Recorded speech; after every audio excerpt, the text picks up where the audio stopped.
Hello everyone, I am Carrie, and I live in Beijing. How will my life in Beijing change in 2023?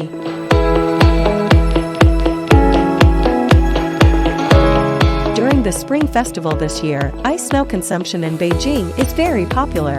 The district government issued ice snow experience tickets to everyone. I took my children to the ice rink and went to the suburbs to participate in ice and snow activities.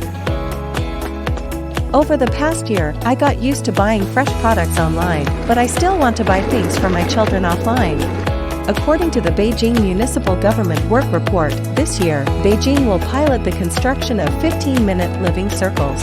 Soon, convenience stores, fresh food supermarkets, large shopping malls, and children's playgrounds can be found at our doorstep.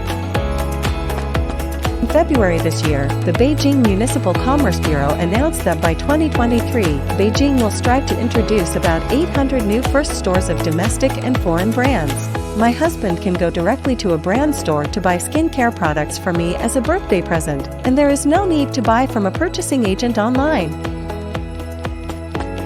The government also proposed actively cultivating digital consumption at the Beijing Municipal 2 sessions.